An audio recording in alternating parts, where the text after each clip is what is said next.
Hello, everyone. I'm Citizen Spokesperson Ashley Waxman. Today is August 1st, 2024. This is the live daily briefing of the Israeli Citizen Spokespersons Office. We are live on Instagram, X, YouTube, and LinkedIn, and available afterwards wherever you get your podcasts. Please start submitting questions in the chat, and as always, like and subscribe to help us reach a wider audience. Today is day 300 of the October 7th war and the Hamas hostage crisis. Day 300 that the hostages are being starved and tortured and raped and executed in the Hamas terror dungeons. And we need your voice to demand Hamas let them go now. Israel is preparing for Iran's retaliation. Iran is openly vowing revenge and is threatening to escalate its seven-front war against Israel. Iran is mad that Israel allegedly eliminated Hamas arch-terrorist in Tehran because it wants to protect the leaders of its proxy armies so they can keep attacking Israel. Israel's alleged elimination of October 7th monster Haniya was not an escalation. Hamas's October 7th massacre was an escalation. Hezbollah's entry into this war on October 8th, launching 6,500 rockets, missiles, and drones, was an escalation. Houthi Islamic pirate attacks were an escalation.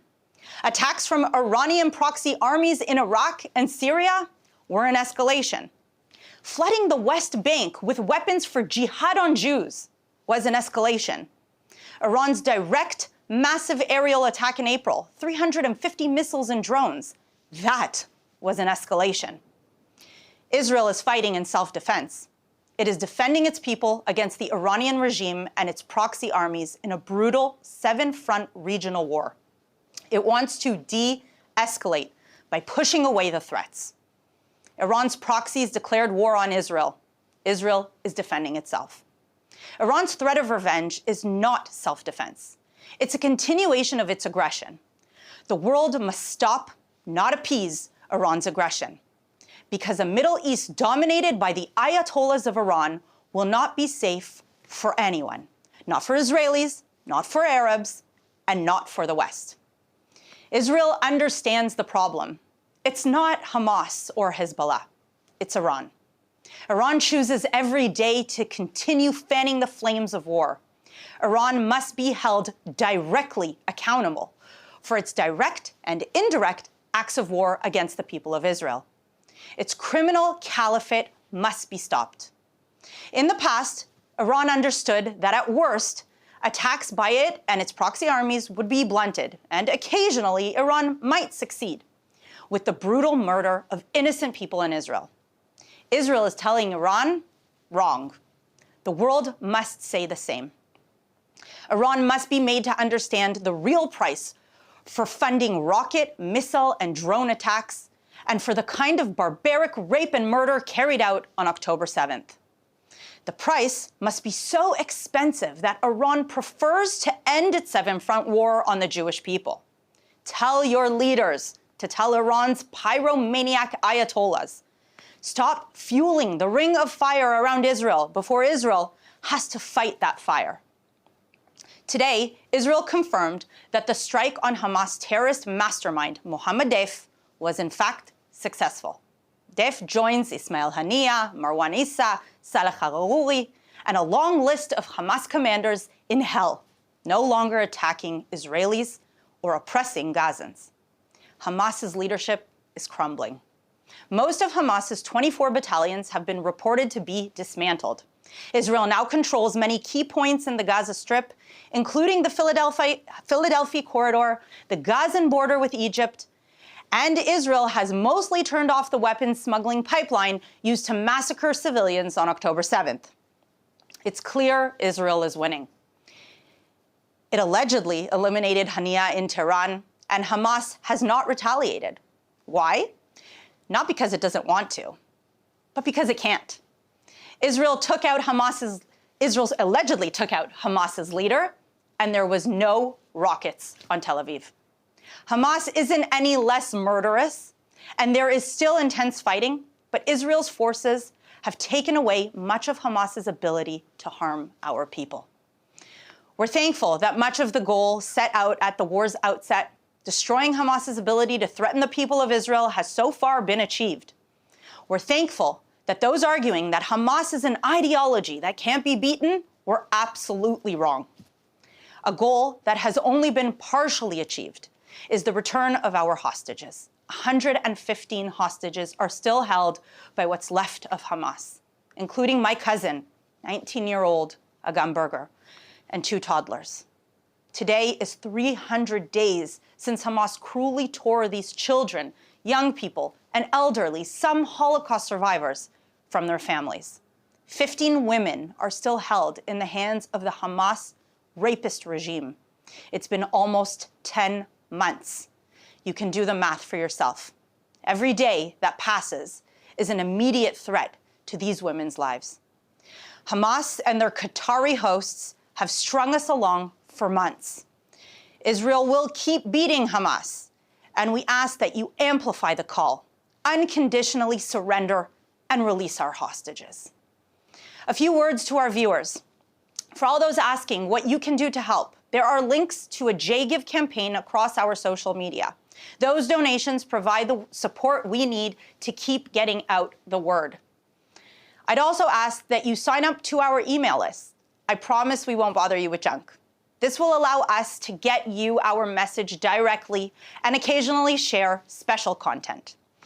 Now let's take some questions from our audience watching live on social media. Our first question comes from Joan on Instagram Live, who asks, why are you Israelis so angry about 12 dead children in Israel when Israel has killed thousands of children in Gaza? We are angry for the death of every child. But you cannot equate between a terrorist organization, Hezbollah, who decided to launch its war on us on October 8th, and targeted Majd al-Shams, which is a civilian community in the Golan Heights. There are no military targets within Majd al-Shams. It specifically targeted a civilian town on purpose, whereas the IDF, Israel, is defending itself against a terrorist organization, Hamas, and Hamas is literally embedding itself and under civilian populations in tunnels under civilian infrastructure. Hamas, as you might know, and if you don't know, I'm here to tell you, Hamas is using its civilian population as human shields. And Israel never targets children and never targets civilian populations. It always targets Hamas, Hamas's weapons, Hamas's factories for weapons, which are embedded in civilian population. So if you're going to blame someone for the death of Gazan civilian population, it is Hamas that is responsible. This question coming in for a number of different viewers across platforms, asking, do you really think killing Hania will change anything? That's an excellent question, and I think, firstly, time will tell. But if I'd have to make an estimation, I think that this is a massive blow to Hamas, to their reputation, and to the way the surrounding Arab proxies and the terrorist proxies and Iran see what alleged capabilities are. Not only was he assassinated, taken out, but it was also done on Tehran's soil. And so this sends a very, very loud message to Iran that nobody is safe on Iranian soil. In addition, every terrorist must know that he is not safe. When you target innocent Israelis, you will be faced with what you should be faced with. Israel, this also on a internal political level for Hamas, this leaves Hamas in shambles. A power struggle will now arise, which will also confuse Hamas even more and hopefully allow Israel to more quickly and more efficiently end this war against Hamas and begin to look for a brighter future. Our next question comes from Instagram Live from As Told by a Jew Mum, who asks, is there a coalition prepared to help Israel fend off Iran's attack like they did last time? Well, I certainly hope so, and I certainly believe so. I believe that the Western countries, our Western allies, as we have seen previously, and not only our Western allies, but our allies in the region, understand the geopolitics in this war. You have to understand that the things that they might be saying at the United Nations or in the media is very different to when Israel is actually under a threat, a direct threat from Iran, and a threat to its existence. And I believe that there is a coalition that is prepared to come and help defend Israel. But even if they're not, don't be worried, because Israel has the capability and the power to defend itself, and we will always do so. Rivka Ruth Golan asks on Instagram, do we know if the Iran attack will happen today? Of course, we don't know something like that. And I wouldn't give the Iranians so much credit as to give us a warning ahead of time. But they did last time, so we are still yet to see. Last time that they did attack us, there was an indirect warning given, because I believe that Iran understands that it cannot actually eliminate Israel. And if it actually tries to eliminate Israel, Israel has the ability to defend itself in any way possible. And so I don't believe they will be sending a direct warning this time about the time, but we're still yet to see what will happen. Noah G asks on Instagram, is Israel prepared to take on a multi-front war? Israel is prepared to take on whoever threatens its existence. As we have seen in the past, if you don't know much about history, but in 1948, when Israel declared its independence, it was also attacked on 7 fronts. And it was a much different military back then. It was literally Holocaust survivors that were given a weapon and told, go fight, without even knowing the language of their commanders. And miraculously, we survived. Because no matter what, Israel will always survive, because there is too much at stake, too much to risk. We understand that Israel's fight is not only to defend the people here in Israel, but Israel's role in the world is to defend the Jewish people everywhere. And so there is just too much at risk. Israel is prepared to fight, and it will fight. But it is very important to stress, Israel does not want to fight. Our next question comes on Instagram from Ariella Newberger, who asks, how do we address Western media's systemic manipulation of well-meaning citizens to think that Israel is the villain in this horrible ongoing story? Well, what we're doing here is actually trying to counter that media bias. And I think if you live abroad, the best things that you can do is, firstly, use your voice and your platforms. Even if you believe that not many people are following you, you never know how far that post could reach. Share the information not only on social media, but also in person with all the people that you interact with your friends at work. When you hear a conversation that is clearly anti-Israel, or not even necessarily anti-Israel, but is influenced by the media that these people have seen in Western countries, chime in on the conversation. Don't sit on the side silently. I know sometimes it can feel intimidating to enter a conversation, but you being here means that you are receiving the most up-to-date information. So make sure you're using your voice. And of course, don't forget that you live in democracies. So use your voice to protest on the street, to go outside of these media companies and protest that and demand that they remain neutral and unbiased in their coverage of what is happening in the Middle East. Send them letters, call for boycotts. Use everything in your power in your democracies, because fortunately for you, you live in democracies and you can use your voice. Matan El Samin asks on Instagram, is there any progress on the hostage deal?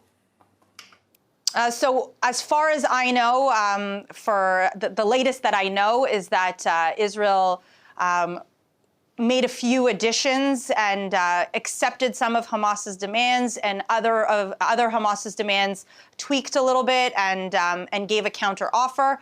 And it is now in the hands of Hamas yet again to accept the deal to release our hostages. That's where it stands currently. And we just ask that you keep praying that it will happen very, very soon. Leah on Instagram asks, what will the IDF do to protect citizens, and how will he prevent a repeat of Majd al-Shams and the drone attack on Tel Aviv? So Israel is always prepared, and we do have, as you may know, very sophisticated technology. Unfortunately, as we have seen in Majd al-Shams, sometime, when 6,500 rockets are sent to you from Hezbollah, occasionally one of those rockets gets through, and it's a tragedy. But Israel is prepared, and we have many reservists prepared and ready to defend every citizen here in Israel. And the last question today comes from Ed on YouTube, who asks, what is the toll that the war has been taking on Israeli families, individuals, and society at large? That's a great question, and for me, it's a personal question. Just this week, I realized, and I'm sharing here something very personal, I realized that my daughter is suffering from PTSD and anxiety due to the war and the sirens. In addition to that, so you could imagine how many children are suffering.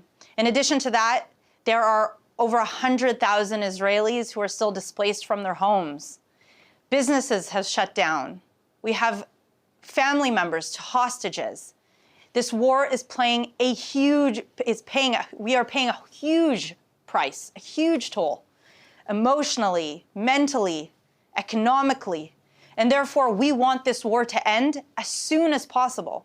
But this war will not end until every threat is eliminated, until our enemies are prepared to live side by side peacefully, and all our hostages return home.